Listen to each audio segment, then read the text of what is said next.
Hi everybody, it's Christina. Welcome back to Adventures in Polished Land and happy Friday to you.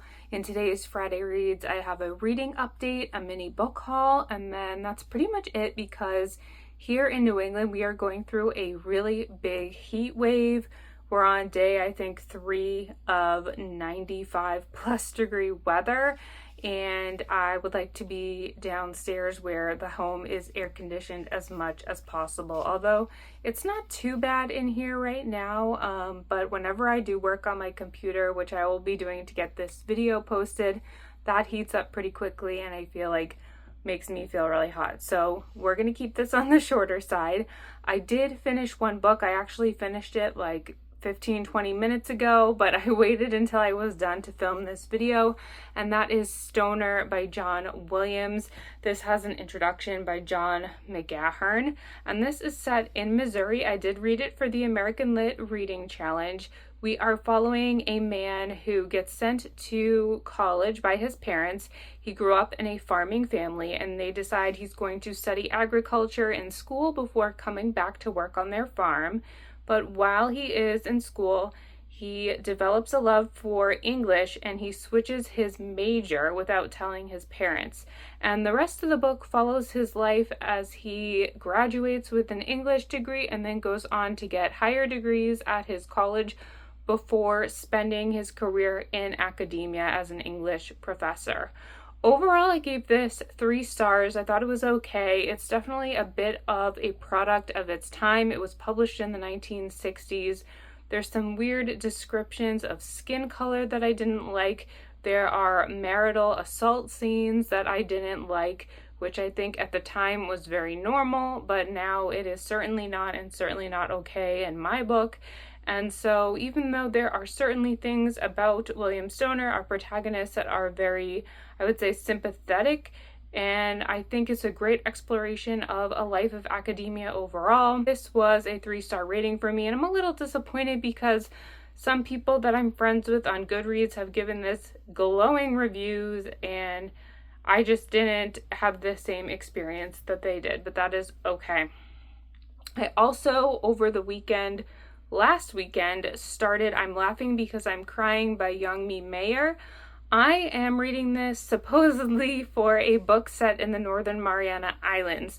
If you had watched my June TBR video, I had a really difficult time finding a book set in the Northern Mariana Islands, and this one I knew would be skirting the rules a little bit. It is a memoir by a comedian who is half Korean and half Irish American.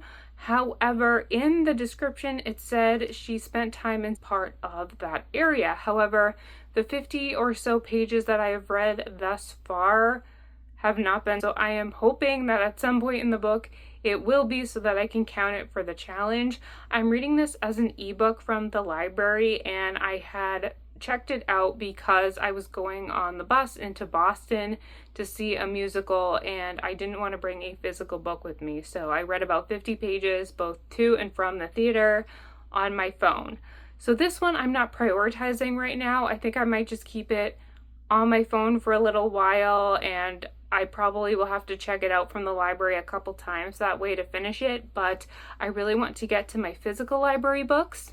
I still have 2 physical library books to read. The first one is Land of Love and Drowning by Tiphanie Yanique. This one is set in the Virgin Islands. And then I also have Witchcraft for Wayward Girls by Grady Hendrix. This one I think is set in Florida, if I'm remembering correctly, but it's actually a pretty big book, so I think I am going to read this one next because I have about 10 days before the 2 of these are due back at the library and I cannot renew them. So I'm going to start with the bigger book, hopefully get a good chunk of it done this weekend. I do think this is a more commercial fiction book, so it should read a bit quicker than Stoner did, which is more literary fiction and certainly more leaning towards a classic work of literature. And I have read one book by Grady Hendrix before that was Horror Store, and it was a pretty quick, pretty scary read. There's actually one very gruesome scene from Horror Store that I think about to this day. So we'll see how this one goes. I don't think it's going to be gory, but I will have to wait and find out. That being said, while I was in Boston, I went to a new to me bookstore, which is the Harvard bookstore. I went to the American Repertory Theater at the Loeb Drama Center, which is currently in Harvard Square. They are building a brand new facility for the American Repertory Theater that will be open, I think, next year. There are so many cute little shops in this area of Harvard Square. I would actually love to go back just for a day to walk around the shops because I was a little pressed for time. I went to the Harvard bookstore, which is not affiliated with Harvard University. It is just in the Harvard Square area. But I went there specifically because I saw online they have one of the art print vending machines and I wanted to get a little print. And sure enough, I get my print, and then I turn around and what do I see but a staircase going down to the basement and a big sign that says used books in the basement. So I had to go check it out, and the basement area was pretty big. I would say it's about the size of a lot of used bookstores that I go to in the Boston area, so that was exciting. I did not have a lot of time though, so I didn't do a full look around. I did come home with 2 books. So the first one is South of the Border, West of the Sun by Haruki Murakami. I mentioned recently that I am going to collect these editions. These are the vintage international editions, and I have 2 books in this style thus far, so I've decided whenever I see one at a used bookstore, I'm going to pick it up for my collection so I can hopefully get a matching set but save a little bit of money as well.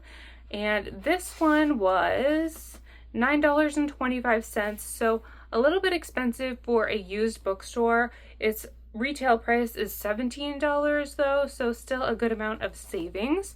And then the other book that I picked up is a Europa edition. I am currently exploring Europa as an independent publisher, and so I like to pick up their books whenever I find them at used bookstores. This one is Animals by Emma Jane Unsworth. You get some party animals on the cover here. I always like to read a little bit of the blurb while I'm at the bookstore to see if it sounds interesting to me, and if it does, I pick it up. This one says, "It is the moment every 20-something must confront. It's time to grow up. Adulthood looms with all of its numbing tranquility and stifling complacency. The end of prolonged adolescence is near." So, sounds like a coming-of-age story about these 2 young women who are clearly party animals. We'll see how this goes. And this was $9.25 as well. Retail price $17. And like any good used bookstore, this one gave us a bookmark. So here is the bookmark for the Harvard bookstore, and it is also a calendar on the back. So love that. I'm gonna need to go back here. Like I said, there are so many cute shops in the Harvard Square area, lots of places to eat. I have a video up on my main Instagram, which is Adventures in Polished Land, that has a little vlog of my day, and also I have another video with a mini review of Black Swan the musical, which is what I went to see. So if you're interested, I always have that linked in the description box below. That is my check-in for this week. I hope you're all doing well, staying cool, staying hydrated, staying safe this holiday weekend. I'm not really celebrating the holiday this year, but I am thankful that I have an extra long weekend at work to relax, spend the time indoors in the cool air, and hopefully get some good reading done.